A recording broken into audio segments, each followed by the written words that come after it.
गायत्री उपनिषद भाग 7।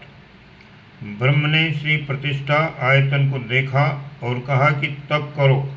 यदि तप के व्रत को धारण किया जाए तो सत्य में प्रतिष्ठा होती है। उस सविता ने सावित्री से ब्राह्मण की सृष्टि की तथा सावित्री को उससे घेर लिया। तत्सवितुर्वरेण्यम, ये सावित्री का प्रथम पाद है।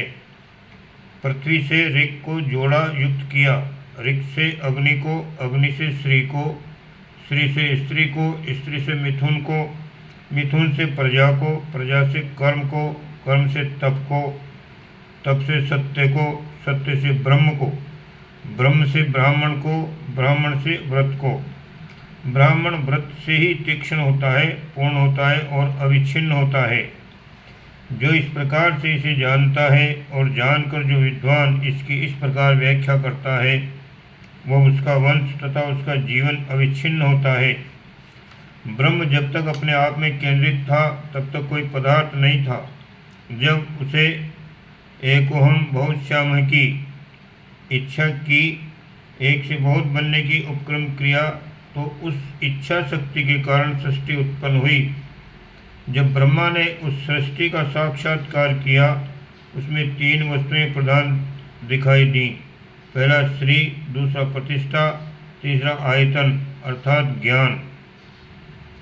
इन विलक्षण सुख सामग्रियों को किस प्रकार प्राप्त किया जा सकता है, इस रहस्य का उद्घाटन करते हुए ब्रह्म ने कहा, तप करो अर्थात तन्मयता पूर्वक श्रम करो।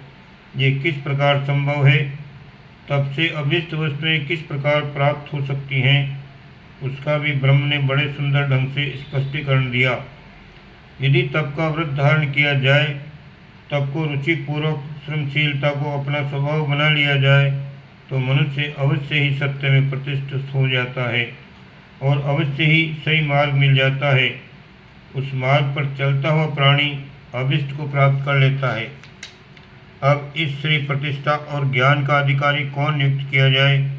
इस विलक्षण सुख साधना का अधिकारी हर कोई नहीं हो सकता। सविता ने यानी परमात्मा ने अपनी सत्शक्ति से ब्राह्मण को बनाया और उसको सावित्री से घेर दिया।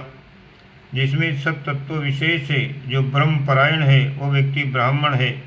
ऐसे व्यक्ति ईश्वरीय दिव्य भाव से, दिव्य शक्ति से घिरे रहते हैं। उन्हें श्री प्रतिष्ठा और ज्ञान की प्राप्ति होती है। वही उनका सदुपयोग करके लाभान्वित होते हैं। अन्यों को इन तीनों का अधिकार नहीं है। यदि बलात् अनधिकृत रूप से कोई इन्हें प्राप्त कर लेता है, तो उसके लिए ये वस्तुएं विपत्ति रूप बन जाती हैं। आसुरी भावनाओं से आच्छादित मनुष्य तपस्वी नहीं होते। जो उचित मार्ग से तप द्वारा ईमानदारी से इन वस्तुओं को प्राप्त करे, वे अवैधानिक रूप से, अनुचित मार्ग से, चालाकी से इन्हें प्राप्त करते हैं। ऐसी दशा में वह श्री प्रतिष्ठा और ज्ञान उनके खुद के लिए तथा अन्य लोगों के लिए विपत्ति का कारण बनते हैं। आज हम देखते हैं कि धनी लोग धन संग्रह के लिए कैसे कैसे अनुचित तरीके अपनाते हैं और फिर उस संचित धन को कैसे अनुचित मार्ग में खर्च करते हैं। अपने प्रतिष्ठा का दुरुपयोग करने वाले नेता, महात्मा, साधु, सन्यासी आदि की संख्या कम नहीं है। लोग औंधे सौंधे मार्ग से नामवारी और वाहवाही लूटने के लिए प्रयत्न करते रहते हैं। ज्ञान का दुरुपयोग करने वालों की भी कमी नहीं है। अश्लील कुरुचिपूर्ण पुस्तकें लिखने वाले लेखक, चित्रकार कम नहीं हैं। झूठी विज्ञापन बाजी करके अपनी ज्ञान शक्ति का दुरुपयोग करने वालों की संख्या पर्याप्त है। ऐसे असत प्रकृति के लोगों को जब ये तीन शक्तियाँ मिल जाती हैं, तो वे उनका दुरुपयोग करते हैं। दुरुपयोग का निश्चित परिणाम उनका छिन जाना है। प्रकृति का नियम है कि वह अयोग्य हाथों में किसी वस्तु को अधिक समय नहीं रहने देती। जो ब्राह्मण है, ब्रह्म प्रकृति के हैं। ब्रह्म ने उन्हें उपर्युक्त तीन लाभों का स्थायी अधिकारी बताया है। यही ईश्वरीय नियम है।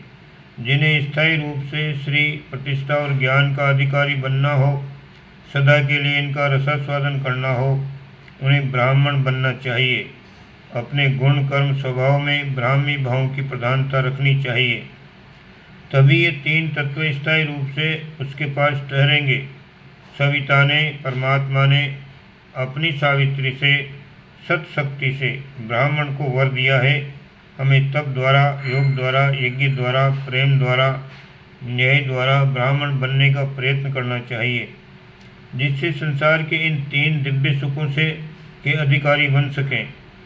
ब्राह्मण के पास, सन्मार्गगामी के पास वैभव किस प्रकार पहुँचता है और ठहरता है, इसका विवेचन करते हुए उपनिषदकार ने परस्पर संबंधों को गिनाया है कि वो परस्पर संबंध की श्रृंखला किस प्रकार संपन्नता को प्राप्त कराने में समर्थ होती है।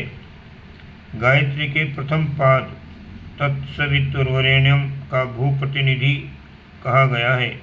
3 विहार्थियों से ओम शांति।